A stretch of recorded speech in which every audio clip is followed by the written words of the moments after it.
Important links COMEDK మాక్ allotment ఫలితాలు విడుదల. కళాశాలకు రిపోర్ట్ చేయొద్దు. జూలై 16వ తేదీ ఉదయం 11 గంటలలోపు ఛాయిస్ ఫిల్లింగ్లో మార్పులు చేసుకునే అవకాశం. COMEDK కౌన్సెలింగ్లో పాల్గొంటున్న విద్యార్థులకు శుభవార్త. మాక్ అలాట్మెంట్ ఫలితాలను అధికారులు విడుదల చేశారు. అయితే ఈ దశలో సీటు వచ్చిన అభ్యర్థులు ఎట్టి పరిస్థితుల్లోనూ సంబంధిత కళాశాలకు రిపోర్ట్ చేయకూడదని నిపుణులు స్పష్టం చేస్తున్నారు. ఇది కేవలం అసలు కౌన్సెలింగ్కు ముందు నిర్వహించే ప్రాక్టీస్ ప్రక్రియ మాత్రమేనని, నిజమైన మొదటి రౌండ్ సీట్ల కేటాయింపు ఇంకా జరగాల్సి ఉందని తెలిపారు.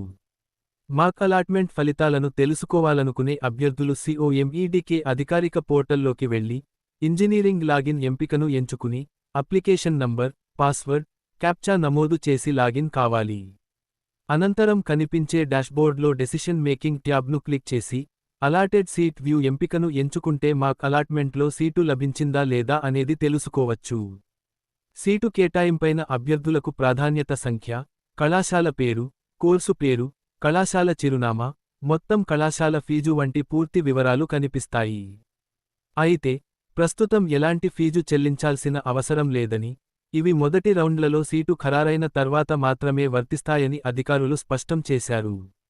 మాక్ అలాట్మెంట్ ఫలితాల విడుదలతో పాటు మొదటి రౌండ్ ఛాయిస్ ఫిల్లింగ్ ప్రక్రియ అధికారికంగా ప్రారంభమైంది.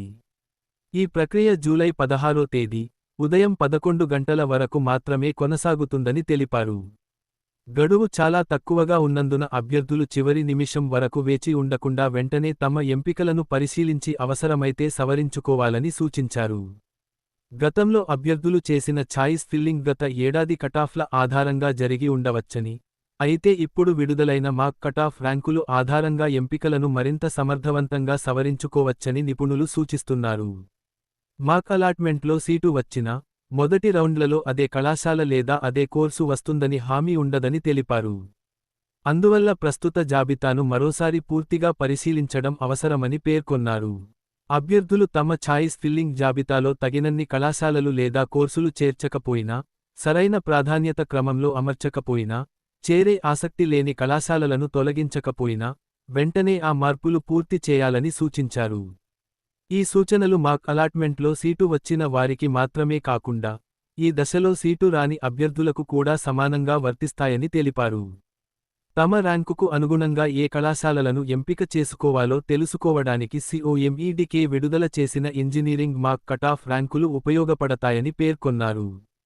అందులో ప్రతి కళాశాల కోడ్తో పాటు, ప్రతి కోర్సుకు సంబంధించిన జనరల్ మెరిట్, KKR కటాఫ్ ర్యాంకులు అందుబాటులో ఉంటాయని వివరించారు. KKR అంటే కళ్యాణ కర్ణాటక రీజియన్ పరిధిలోకి వచ్చే అభ్యర్థులు. వీరు సంబంధిత 371J ధృవపత్రం సమర్పించి ఉంటారు. అలాంటి ధృవపత్రం లేని మిగిలిన అభ్యర్థులందరూ జనరల్ మెరిట్ కేటగిరీలో పరిగణించబడతారు. SC, ST, OBC తదితర వర్గాలకు చెందిన అభ్యర్థులు కూడా KKR అర్హత లేకపోతే జనరల్ మెరిట్లోనే పోటీ చేయాల్సి ఉంటుంది.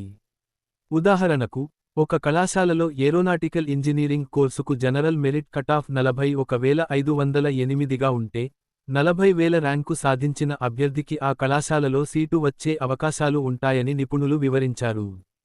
అంటే విడుదలైన మాక్ కటాఫ్ ఆధారంగా అభ్యర్థులు తమ అవకాశాలను అంచనా వేసుకుని, అందుకు అనుగుణంగా ఛాయిస్ ఫిల్లింగ్ జాబితాను సవరించుకోవచ్చని తెలిపారు. అలాగే RVCE కళాశాలలో కంప్యూటర్ సైన్స్ అండ్ ఇంజనీరింగ్ కోర్సుకు ఈ ఏడాది జనరల్ మెరిట్ మాక్ కటాఫ్ 231గా నమోదైనట్లు వెల్లడించారు.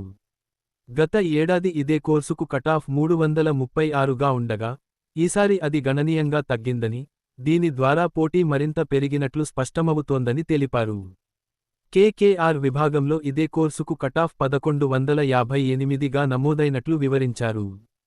ఈ ఏడాది విడుదలైన మాక్ కటాఫ్లను ఆధారంగా చేసుకుని అవసరమైతే మాత్రమే ఛాయిస్ ఫిల్లింగ్లో మార్పులు చేయాలని, ఇప్పటికే ఎంపికలు సరైన క్రమంలో ఉన్నాయని భావించే అభ్యర్థులు అనవసర మార్పులు చేయాల్సిన అవసరం లేదని నిపుణులు సూచించారు. అయితే మార్పులు చేయాలనుకునే వారు గడువు ముగిసేలోపు తప్పనిసరిగా పూర్తి చేయాలని తెలిపారు. మాక్ అలాట్మెంట్లో సీటు రాకపోయినా ఆందోళన చెందాల్సిన అవసరం లేదని, అభ్యర్థుల ర్యాంకు ఆధారంగా మొదటి రౌండ్, తదుపరి రౌండ్లలో కూడా అవకాశాలు లభించే అవకాశం ఉంటుందని నిపుణులు ధైర్యం చెప్పారు. సరైన కటాఫ్లను పరిశీలించి, ఆలోచించి నిర్ణయం తీసుకుంటే మెరుగైన కళాశాలలో ప్రవేశం పొందే అవకాశాలు పెరుగుతాయని సూచించారు.